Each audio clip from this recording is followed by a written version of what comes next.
എന്നാൽ കമ്മ്യൂണിസ്റ്റുകാർ ഇന്ത്യയിൽ പ്രവർത്തനം ആരംഭിച്ചതോടുകൂടിയാണ് ഇന്ത്യൻ സ്വാതന്ത്ര്യ സമരത്തിന് തന്നെ പുതിയ രൂപവും ഭാവവും ഉണ്ടായത്.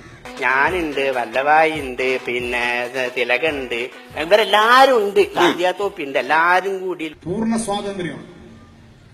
അതാദ്യമായിട്ട് ഈ രാജ്യത്ത് ഉയർത്തിയത് കമ്മ്യൂണിസ്റ്റ് പാർട്ടിയാണ്.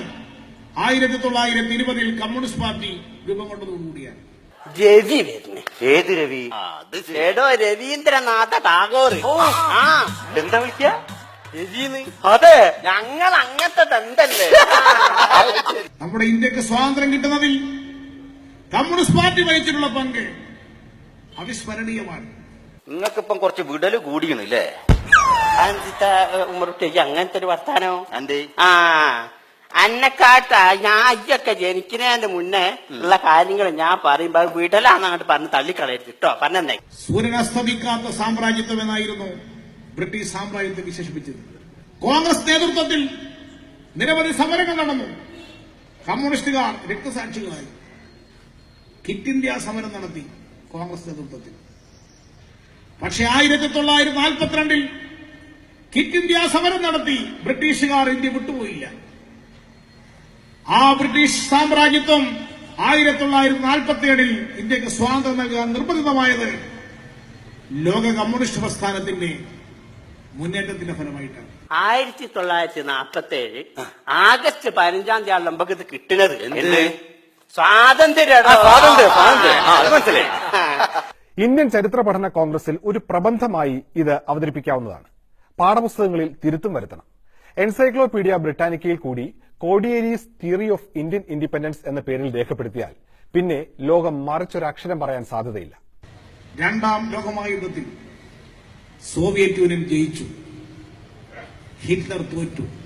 ഹിറ്റ്ലർ തോറ്റതോടുകൂടി രണ്ടാം ലോകമഹായുദ്ധത്തിൽ സോവിയറ്റ് യൂണിയൻ അപ്രതിരോധ്യമായ ഒരു ശക്തിയായി മാറിയപ്പോൾ ലോകത്തിൽ സാമ്രാജ്യത്വ രാജ്യങ്ങൾ ദുർബലമാവുകയും കൊളോണിയൽ രാജ്യങ്ങൾ സ്വാതന്ത്ര്യം നേടുന്ന അവസ്ഥാവിശേഷം വന്നു.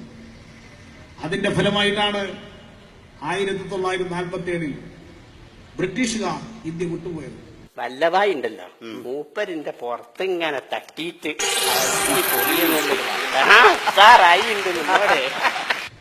സോവിയറ്റ് യൂണിയന്റെ ശക്തിയാണ് 47 ഇന്ത്യക്ക് സ്വാതന്ത്ര്യം കിട്ടാൻ ഇടയായ പ്രധാനപ്പെട്ട ഘടകം. ഞാൻ പങ്കെടുക്കാത്തൊരു പരിപാടി എന്നാണ് ഉപ്പു സത്യാഗ്രഹം.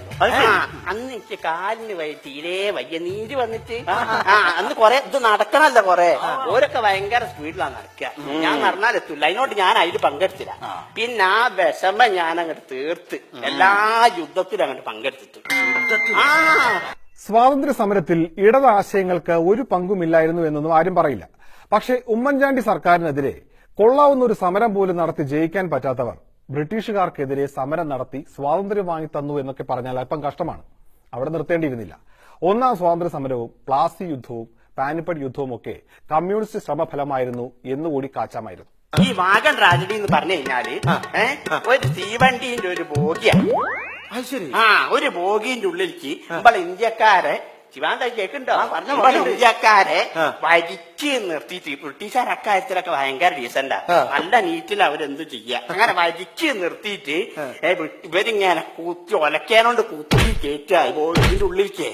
അങ്ങനെ കുത്തി നടത്തിയ ഞാൻ ഈ ബോഗീന്റെ അടുത്ത് എത്തലും മാതിരാണ്ട് അടച്ചാൽ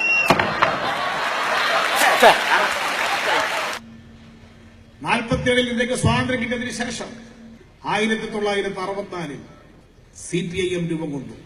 CPIM 1964 രൂപം കൊണ്ടിരുന്നില്ല എങ്കിൽ ഇന്ത്യയിൽ ഇത്രയും ശക്തമായ ഒരു വിപ്ലവ ബഹുജന പ്രസ്ഥാനം ഇന്നുണ്ടാകുമായിരുന്നില്ല. ഇനിയുള്ള സമരങ്ങൾ ഇടവേള കഴിഞ്ഞ്.